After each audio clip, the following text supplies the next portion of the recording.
안녕하세요. 크립토TV입니다. 오랜만에 CNBC 인터뷰에 반가운 손님이 오셨길래 그 인터뷰 내용을 제 마음대로 약간 각색을 해서 소개해 드리도록 하겠습니다. 4월 1일자 CNBC 인터뷰였고요. 앤서니 폼폴리아노라는 비트코인 전문가를 모시고 인터뷰를 진행했었습니다. 저희 채널에서 워낙 많이 소개를 드렸기 때문에 여기 CNBC 스튜디오는 굉장히 낯익을 거란 생각이 들고요. 오늘의 메인 앵커죠. 앤드류가 오늘은 조금은 비트코인의 회의론적이지 않는 중립적인 모습을 보일 수 있을지 한번 기대해 주시면 좋을 것 같고요. 이 뒤에 계신 베키라는 분 역시 3에서 4년 전부터 계속 비트코인 반대론자로 유명했던 분인데 오늘은 많이 등장을 하진 않습니다. 그리고 조 아저씨 굉장히 우리의 편이죠.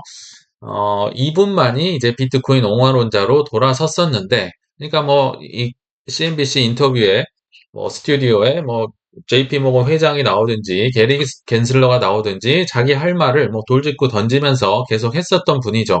그러니까 항상 비트코인 전문가가 나오면요, 이 조랑 앤드류가 워낙 많이 싸우기 때문에, 최근에는 한 명씩만 앵커를 섭외를 하더라고요. 근데 오늘은 두 분이 다 나왔기 때문에 왠지 재밌을 것 같아서 한번 인터뷰 내용을 소개해 드리도록 하겠습니다. 앤드류는 편의상 파란 글씨로 이제 소개를 할 거고요. 폼플리아노는 까만 글씨, 그리고 조 아저씨는 초록색으로 표시를 해보겠습니다. 자, 인터뷰 들어가 볼게요. 이제 메인 앵커기 때문에 앤드류가 환영을 해주면서 질문을 시작합니다. 스쿼박스에 오신 걸 환영합니다. 비트코인이 7만 불 아래에 머물렀는데요. 4월에 반감기도 있고 여러 가지 궁금한 게 많아서 앤서니 폼플리아노 전문가를 또 모셨습니다. 한 거의 10번은 나온 것 같습니다. 그러면서 서로 굿모닝 하면서 인사를 하고 있죠. 자, 그래서 앤드류가 또 묻습니다. 비트코인은 보통 위험 자산으로 생각되고, 근데 위험 자산이요, 리스크 온 에셋이라고 하는데, 그렇게 좋은 의미는 아닙니다. 그냥 투기 자산 정도로 생각을 하시면 될 것 같고요. 또 한편으로는 논란이 있지만 해지 수단이라고 합니다. 근데 그냥 인플레 해지라고 얘기를 하면 되는데요. 논란이 있다. 얼마나 좀 비관적으로 비트코인을 얘기하는지 단어 하나하나에서 묻어난다 생각이 들더라고요. 또한 반감기라는 특이한 퍼즐과 ETF라는 특이한 퍼즐이 있던데 요거 한번 맞춰주세요. 아니 그냥 퍼즐을 맞추면 되는데 왜 이렇게 자꾸 특이하다고 하는지 이것도 참 재밌어서 제가 표시를 해봤고요.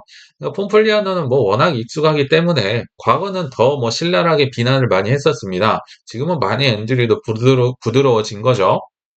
자, 폼플리아노가 네, 맞습니다. 비트코인은 흥미롭고 복잡해서 이해하려고 노력해야 하는 자산입니다. 공부를 많이 하셔야 된다는 얘기죠.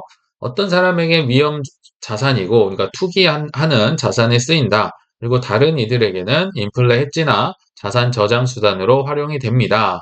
그러니까 앤드류가요, 둘 다 해당되나요? 이렇게 묻는데요. 이 질문을 한 의도는 제가 볼 때는 앤드류 입장에서는 이게 99% 투기 자산이거든요. 근데 자꾸 인플레 헤지라고 하니까 인플레 헤지 이것도 맞는 거냐? 약간은 위험 투기 자산 아니냐? 이런 식으로 몰아가려는 의도가 아니었나? 이제 뒤에서 밝혀지거든요. 저는 약간은 조롱의 의미도 있는 질문이라 생각이 들더라고요. 그러니까 당연합니다. 둘 다라는 거죠. 폼플리아노는. 물론 사람에 따라 다르겠지만요. 월가 사람에게 비트코인을 왜 사요? 하고 물어본다면 ETF를 통해 가격 노출을 원하기 때문입니다. 무슨 얘기냐면요. 가격이 노출되면 비트코인 가격이 막 계속 올라갈 거 아니에요. 그러면 사람들이 흥분해서 ETF를 사려고 비트코인을 사려고 덤벼들기 때문에 월가 사람들은 비트코인을 사고 판다. 가격 노출을 시키려고. 맞는 얘기겠죠. 반대로 자산 압류를 걱정하는 국민에게 물어본다면 문자 그대로 내 자산을 지키기 위해서 비트코인을 살 겁니다. 둘 다에게 필요한 자산이겠죠. 맞는 얘기를 하고 있는 것 같아요. 그러면서 중략을 하고요. 비트코인은 이제 또 답변 이어갑니다. 국제적이고 탈중앙화돼 있으며 기관보다 개인이 빨리 채택했기 때문에 일종의 과장으로 요란스럽게 보이기도 합니다. 이것도 맞는 말인 것 같습니다. 왜냐하면 비트코인은 전 세계적인 자산이기 때문에 크게 오르거나 크게 내리거나 국제적 전 세계로 기사가 퍼져 나가죠. 그리고 탈중앙화, 주인이 따로 없으며 무엇보다 기관보다 개인들이 먼저 사버렸기 때문에 이게 뭐 개인, 뭐 예를 들면 마이클 세일러가 몇십만 개 갖고 있다더라. 아, 그래? 뭐 블랙락보다 더 갖고 있어? 이런 식으로 과장이, 요란스럽게 보인다. 이것도 일리가 있는 말 같습니다. 그러면서 오늘의 이제 뭐 주요 주제 부분을 이제 폼플리아노가 얘기를 하는데요. 자, 우리는 반감기 전에 가장 높은 주간, 월간, 분기별 마감 가격을 기록했습니다. 반감기 전에 이렇게 주간, 주봉, 월봉, 분기별로 다 마감 가격이 너무나도 높았다. 가장 높은 가격을 기록했으면 과거 4번의 기록 통계상 어땠을까? 이제 통계가 머릿속에 다 있는 것 같아요. 과거 이런 일이 반복됐을 때 그 4번의 경우에는 남은 강세장 동안, 자, 강세장이 왔단 말입니까? 안 왔단 말입니까? 아직 뒤에 더 큰 거 남았다는 얘기를 하고 있는 겁니다. 그래서 그 뒤에 최소 300% 이상 4번 모두 상승을 했었다. 이 얘기인 거죠. 야, 이거 너무 센 거 아닌가? 300%면 뭐 거의 4배 오른 거잖아요. 이게 너무 센 게 아닌가 싶어서 제가 한번 잠깐 쉬고 넘어가겠습니다. 사실 CNBC 인터뷰에 나오는 대부분 내용은요, 코인리스의 속보로 다 뜨거든요. 그래서 폼플리아노 걸 찾아보니까 역시 나오더라고요. 비트코인이 반감기 전에 주요 이정표 달성, 마일스톤을 달성했다고 얘기를 했었고요. 최소 300% 추가 상승 전망, 최소라는 단어에 추가 상승에 저는 주목을 해봤습니다. 자, 반감기 전에 주간, 월간, 분기 종가가 가장 높았다. 지난 4번의 사례에서 이런 일이 일어나면 비트코인은 남은 강세장 기간 동안 최소 300% 달성했다. 그러니까 분기 3월 말 기준 가격으로 300%가 최소 넘게 올랐다는 뜻인 것 같은데요. 제가 한번 원화로 풀어봤습니다. 이 4월 1일자 CNBC 방송 나갈 때 기준은 이제 69,700불 정도였거든요. 비트코인이. 요때의 300%를 해보면 한 3.7억 원 정도 하나로 나옵니다. 김프를 뺐을 때요. 김프는 감안하지 않았을 때요. 그리고 4월 2일 19시에 제가 영상을 찍고 있을 때 조금 떨어져서 비트코인이 한 6만 6천 불 정도 되더라고요. 이때의 300%를 계산해도 3.5억 정도는 나오더라. 그리고 가장 최악으로 잡아도 그러니까 이 친구가 얘기하는 건 한 6만 9천 불을 기준으로 얘기를 했겠지만요. 더 낮게 잡아도 3.5억 정도 가더라. 그래도 조금 세다는 느낌은 드는데요. 물론 과거 통계가 뭐 반드시 올해 이제 내년에 일어난다 보장은 없지만 이런 일이 일어나는 배경을 알아보는 건 꽤 중요하니까 다시 한번 인터뷰로 넘어가 보도록 하겠습니다. 자, 이제 폼플리아노도 뭐 다시 이런 일이 일어날 거라고 뭐 확실하게 보장을 할 수는 없다. 그러나 반감기 전에 그런 일이라 하면 주봉, 월봉, 분기봉 기준으로 최고 마감이 됐던 일이 발생한 것은 수요 충격이 일어난 것과 비슷합니다. 지금 없어서 못 파는 상황이 왔다는 얘기인 거죠. 과거에도 그랬던 적이 있다는 얘기고 지금은 ETF 때문에 그런 상황이 발생했겠죠.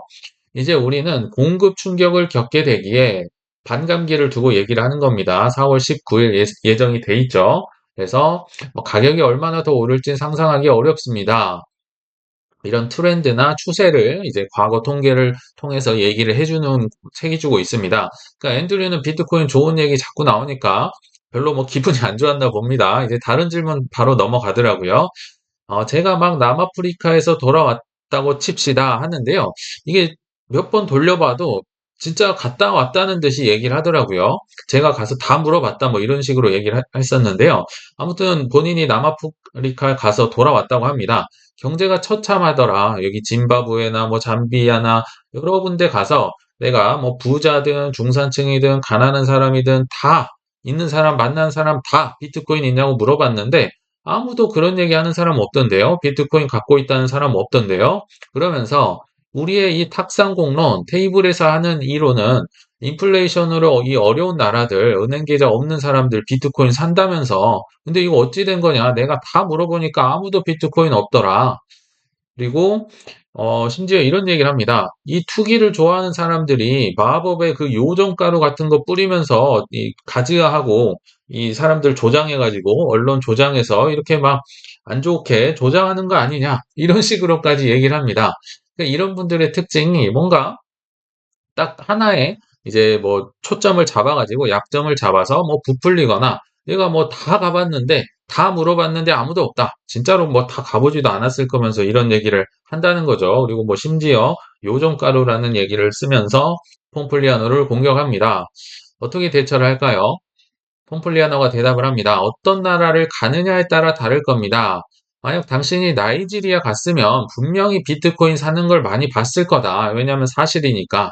그리고 아르헨티나를 가더라도 비트코인 구매자도 있겠지만 아르헨티나는 조금 다르다. 대부분은 달러 기반의 스테이블 코인을 많이 삽니다. 즉 달러를 산다는 얘기겠죠. 뭐 달러를 워낙 진짜 돈처럼 통용을 하니까요. 이건 그래서 다 국가별로 다르다.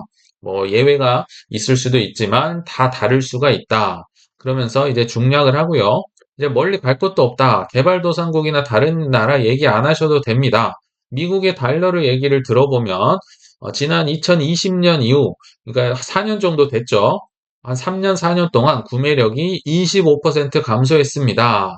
정말 달러를 얼마나 많이 찍어냈으면 마이너스 25%로 줄어들었다는 얘기입니다. 같은 기간 비트코인은 약 800% 올랐고요.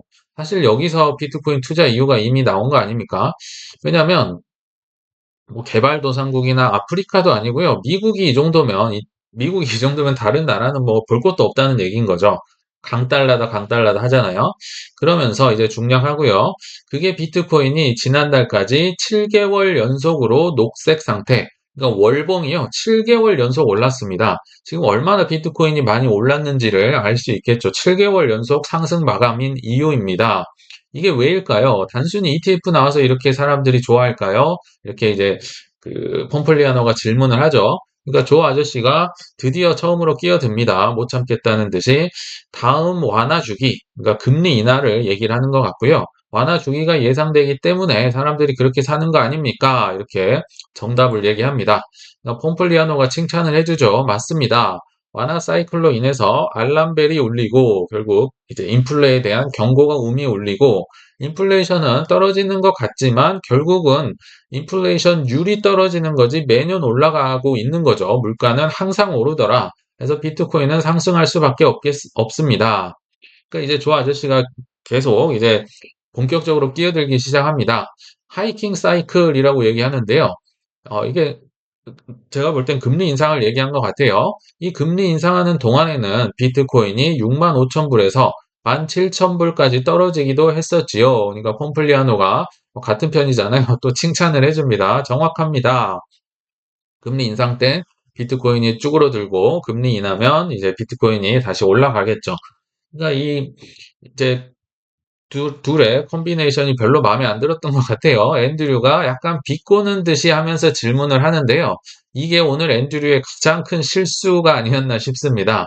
진짜 그럴까요? 제가 볼 땐 기차가 역을 떠나려고 하니까 안 탄 사람들이 어, 이거 기차 막 달려가면서 타려고 달려드는 것 같은데요. 이 기차 비유를 안 했으면 어땠을까? 오늘 이것 때문에 조 아저씨한테 정말 많이 집요하게 혼날 겁니다. 그러니까 이런 걸 비꼬는 겁니다. 뭐 인플레 해지고 뭐고 다 좋은데 그런 사람은 거의 없고 그러니까 남들 다 간다고 하니까 막 오르니까 떠난다고 하니까 기차 타려고 발버둥을 치고 투기 자산으로만 비트코인을 지금 보고 얘기를 하면서 비꼬고 있다는 얘기인 거죠. 그러니까 조가 묵직한 질문을 날리더라고요. 비트코인 2만 5천 불에서 기차가 떠나고 있다고 생각했을까요? 이 얘기를 하니까요. 정말 거짓말처럼 4초간 CNBC에서 정적이 흘렀습니다. 이게 왜 돌직구였을까요? 조 아저씨 얘기가 참 앤드류보다 말은 그렇게 잘하진 않는데요. 참 핵심을 찌르는 질문을 잘 하거든요. 자, 지금이야 너가 볼 때는 앤드류야. 이 사람들이 가격이 올라가니까 기차 타려고 발버둥 치는 것 같은데 그 반대의 경우도 있더라. 비트코인이 뭐 6만 9천, 7만 불 했을 때 얘기만 너가 하는 건데 2만 5천 불 비트코인이 바닥을 박박 기고 있을 때는 기차 이거 떠나고 있다고 하면서 사람들이 올라타더냐? 아니, 다 떠나고 있을걸. 반대의 경우도 있는데 항상 뭐 투기적인 안 좋은 것만 지금 얘기하고 있는 거 아니냐. 이렇게 돌직구를 날렸다고 봅니다. 그러니까 이 4초간의 정적 후에도 벤트류가 약간 정신을 못 차리더라고요. 버벅버벅 되면서 4초 후에 했던 말이 아마도 기차를 타려고 일단 나왔으니까 뭐 타려고 하는 거 아니냐. 그리고 과거 타본 사람도 있을 거니까 뭐 더 타려고 하는 것 같은데요. 뭐 이런 식으로 무슨 뭐 잘 알아듣지도 못한 말을 막 이렇게 버벅이더라고요. 그러니까 조 아저씨가 이것도 한번 받아봐라 하면서 다시 질문합니다. 그러면 65,000불에서 17,000불까지 떨어지는 걸 보고 탄 사람들은 왜 샀냐고요? 이거 한번 대답해봐. 너 말대로라면 투기 자산이니까 막 올라타야 되는데 17,000불에 산 사람은 이거 왜 샀을까? 이 사람도 기차 탄 거야? 지금 핵심을 찌르는 질문을 하고 있습니다. 그러니까 앤드류가 뭐 이제 마지못해 뭐 이런 얘기를 합니다. 아마도 FTX 등의 사태를 통해서 걱정하는 사람들이 너무 많아서 이제 뭐 17,000불에 많이 못 샀을 거다. 저가에는 많이 못 샀을 거다. 이런 얘기를 했는데요. 그 아저씨가 지금 너 뭔 소리 하고 있냐? 그러면 그들이 탄 기차가 막 이 폭주 기관차죠. 뭐 투기하는 그 기차가 화장실 가려고 뭐 돌아오기라도 했단 거냐? 사실 이건 그 CNBC 인터뷰에서요. 이게 오디오가 막 겹쳐서 잘 들리지도 않는데 서로 싸우니까요. 근데 화장실 토일렛 크게 얘기를 하더라고요. 또 정말 말도 안 되는 소리 하고 있네 하면서 17,000불 가는 사람들 뭐 오줌 싸려고 이거 돌아와서 탔다는 거냐? 기차가 돌아왔어? 뭐 이런 식으로 지금 조롱을 하고 있다고 보시면 됩니다. 그러니까 이 저점 매수자가 있다는 얘기는요. 앤드류의 그 기차설 막 다 올라타려 하는 그 기차설의 반대 증거라고 이제 조가 판단을 한 것 같습니다. 그러니까 이 중간에서 폼플리아노 게스트로 왔는데 한마디도 못하고 또 이런 표정으로 난감한 표정을 짓고 있습니다. 자, 앤드류가 아니요. 그들은 ETF를 보면서 돌아왔을지도 모르는데 지금 너무 많이 밀렸어요. 그래서 좀 도와주라는 제스처를 취하니까 폼플리아노가 또 찰떡같이 알아먹고 알겠습니다. 어, 이제 화제를 돌리더라고요. 그들은 25,000불에서 4만 불 가격에서 ETF 승인에 베팅을 했을 것이고, 그러니까 요 정도 가격에 이제 ETF 될 거라고 눈치 빠른 분들이 샀을 거란 얘기죠. 그래서 4만 불에서 7만 불 정도의 가격에는 그냥 ETF로 인한 영향이라고 봅니다. 뭐 이때는 뭐 그렇게 재미가 없었겠죠. 아무튼 본론으로 돌아가서 비트코인은 매우 복잡한 환경을 가지며 다양한 사람들에게 다른 목적을 제공하는 매력적인 자산이다. 뭐 다른 얘기로 이제 마무리를 좀 해보려고 하는데요. 앤드류가 그 도와줬던 폼플리아노를 어찌 보면 다시 뭐 공격하는 듯한 질문을 하더라고요. 자, 폼플리아노의 말을 자르면서요. 자, 내 생각은 좀 다르다. 최소 80에서 90%, 처음에는 90%라고 얘기를 했었어요. 그러나 이제 두 번째 얘기할 때 좀 양보해서 80, 90% 사람들은 기차가 떠날 위험이 있기 때문에 구입하는 것 같아요. 그냥 투기 자산으로서 오르니까 뭐 불타기 하듯이 이제 오르는 자산에 뛰어오르는 불나방처럼 뛰어오르는 것 같다. 반대로 당신들이 얘기하는 그 10%에서 20% 정도. 근데 왜 maybe, maybe, maybe를 세 번이나 반복을 하면서 maybe 뭐 20%뭐 이렇게 얘기를 하더라고요. 그 이유가 뭐냐면요.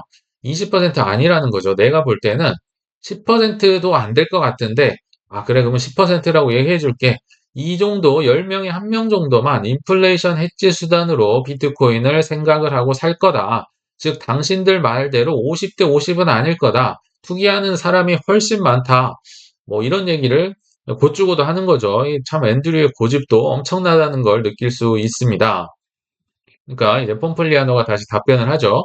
저는 이게 50대 50이 문제가 아니라 사회적인 트렌드이자 추세로 가고 있다. 점점 늘어나고 있다. 이런 얘기를 이제 이렇게 답변을 하더라고요. 우리는 지금 도박이 일상적인 사회가 됐습니다. 갑자기 도박이 등장합니다. 제로데이 옵션, 그러니까 하루 만에 단타를 쳐야 되는 뭐 선물 옵션을 얘기하는 것 같아요. 요게 50% 이상이다. 그리고 스포츠 베팅, 뭐 밈코인, 예전에 무슨 주식들 등 여러 가지가 있다. 근데 중요한 거는 이게 왜 발생을 하는 거냐? 우리가 왜 도박에 빠져야 되는 거냐? 이게 중요하다는 겁니다. 앞서 얘기했었지만 4년 만에 달러 구매력이 25%를 잃었었고 1.1조 불의 뭐 원도 아닙니다. 불입니다. 신용카드 빚을 미국인이 갖고 있으며 4,300만 명의 미국인이 평균 37,000불의 학자금 대출을 갖고 있습니다. 사람들은 희망이 없습니다. 야, 근데 미국이 이렇게 희망이 없다고 하면요. 다른 나라는 어떻게 하라는 겁니까? 미국조차도 이런 상황이면 이 인플레이션으로 인해서 빚으로 인해서 허덕이고 있으면 뭐 아프리카나 뭐 짐바브웨나 나이지리아나 아르헨티나 남미나 동유럽이나 다 정말 더 힘든 상황인 거죠. 그래서 희망이 없기 때문에 비트코인을 산다는 얘기를 하는 겁니다, 지금. 미국 50개 도시에서 집을 사는 것보다 임대가 더 나은데 이런 나라에서 어떻게 살라는 겁니까? 근데 이 말 중에서도 앤드류는 약간 트집을 잡았다는 듯이 얘기를 합니다. 이게 도박이라고 생각하십니까? 왜냐면 도박이란 단어를 썼거든요, 폼플리아노가. 그러니까 폼플리아노가 단호하게 얘기를 합니다. 도박 맞습니다. 당신이 복권을 사면은 그 확률은 3억 대 1 정도 될 겁니다. 근데 you know what? 하면서 밈코인이 복권보다 잘 될 확률이 더 높습니다. 그래서 사람들이 밈코인을 사는 이유다. 라는 이해가 된다는 식으로 얘기를 하고 있어요. 근데 갑자기 조 아저씨가 끼어들면서요. 앤드류 들으라는 듯이 얘기를 합니다. 심기를 거슬리게 하는데요. 조 아저씨 잘못 걸리면 참 무섭습니다. 더 큰 바보 이론이라는 Greater Fool Theory라는 얘기를 하면서 더 큰 바보 이론을 믿는다면 더 좋은 자산을 고르세요. 뭐 픽업 하면서 약간은 비아냥 거리더라고요. 엔비디아 뭐 하면서 앤드류 너 당신들이 앤드류 같은 사람들이 좋아하는 뭐 거의 지금 전통 금융의 대명사잖아요. 엔비디아 한번 골라봐라. 기차 떠나기 전에 한번 골라야지. 밈코인이든 아니면 코코아가 지금 최근에 급등했었잖아요. 이렇게 최근 급등한 코코아 상품이든 골라봐라. 기차 떠나기 전에. 앤드류한테 하는 약간 조롱하는 얘기여서 약간 앤드류가 기분 나빠하면서 뭐 나 그거 동의하지 않아요. 막 이렇게 하면서 계속 둘이 치고받고 싸우는데요. 때마침 합교종이 울리더라고요. 그러니까 이 CNBC 인터뷰가 마감 시간이 되면 안 끝내면 이 종을 울려서 이걸 끝내버리거든요. 그래서 또 마감 음악이 막 나오고 있습니다. 그러니까 빨리 끝내긴 끝내야겠고 이제 폼플리아노가 중재 멘트 들어갑니다. 그래서 다시 한번 뭐 정리하듯이 얘기하는데 화제를 돌리면서 비트코인의 중요한 점은 탈중앙화 조직이므로 마케팅 팀이 없다는 겁니다. 그래서 가격이 올라가면 그게 마케팅이 돼서 투기꾼들이 몰려들지만 크게 가격이 떨어지면 일부는 신도가 되지만 대부분은 떠나게 되죠. 우리에게도 묵직한 직구를 날리고 있죠. 가격이 올라가면 그렇게 사람들이 몰려든다는 거였다가 떨어지면 다 떨어져 나가더라. 우리가 이제 하락장을 맞이할 때도 이걸 좀 기억할 필요가 있을 것 같습니다. 조 아저씨가 또 뒤끝이 여기에서 나오는데요. 그러니까 그 폼플리아노가 중재 멘트를 날려도 이제 소용이 없더라고요. 앤드류, 자, 너 좋아하는 넷플릭스 한번 얘기해볼까? 넷플릭스도 좋은 자산이죠. 800불이 됐든 170불로 떨어졌든 어차피 좋은 자산이다. 너가 떠나는 기차를 타든지 말든지 800불에서 170불로 돌아오든지 간에 좋은 자산이잖아. 너 주식 좋아하잖아. 구독자 늘어나서 유포리아, 그러니까 흥분 상태, 막 엄청나게 오른 상태가 오면 기차 이거 타야지, 이러면서 앤드류를 엄청나게 몰아붙입니다. 그러니까 앤드류가 약간 삐져가지고 지금 이러고 있는데요. 이렇게 이제 궁지에 몰리니까 드디어 아무 말도 안 하고 있던 베키라는 이 여자 앵커분이 마지막에 다 끝날 때 음악 나오고 있을 때 한마디 합니다. 무슨 얘기를 하냐면요. 베키는 이제 주식은 회사 지분, 회사의 뭐 이익, 회사의 매출을 나눠 가질 수 있는 이제 실태가 있다. 지분을 갖고 있어서 그러면서 근데 비트코인은 그런 게 없지 않느냐. 정말 많이 들었던 뭐 실체가 있냐 없냐, 뭐 사용 케이스가 있냐 없냐 하면서 조 아저씨와 이 베키가 마지막에 티격태격하면서 종료가 됩니다. 그, 그 앤드류가 마지막 멘트 할 때까지 싸웁니다. 마지막 멘트를 하든지 말든지 이제 둘이 티격태격 싸우다가 끝나더라. 그래서 오늘 뭐 여기까지 인터뷰를 한번 준비를 해봤는데요. 한번 결론을 내려보면요. 아직도 이런 앤드류 같은 회의론자들이 아직 남아있을 때 결국은 투자 기회도 남아있다. 이런 생각이 한번 들더라고요. 일단 되는 사람들은 어떻게든 되는 이유를 찾으려 하고 안 된다는 사람들은 안 된다는 이유만 눈에 불을 켜고 뭐 찾고 있었다. 이 인터뷰를 보면요. 그러나 앤드류 같은 사람에게 감사한 것은요. 아직 남아있다는 게 감사한 겁니다. 저런 회의론자들이 사라졌을 때는 이미 비트코인이 크게 올라서 변동성이 적은 화폐로 실생활에 쓰이면서 투자의 기회도 아마 같이 사라져 버리지 않을까 싶습니다. 보통 화폐에 투자를 하진 않으니까요. 그래서 우리가 살아가시는 동안 앞으로도 꾸준히 공부하시고 비트코인을 모아가시길 바라면서 저는 이만 물러가겠습니다. 시청 감사합니다.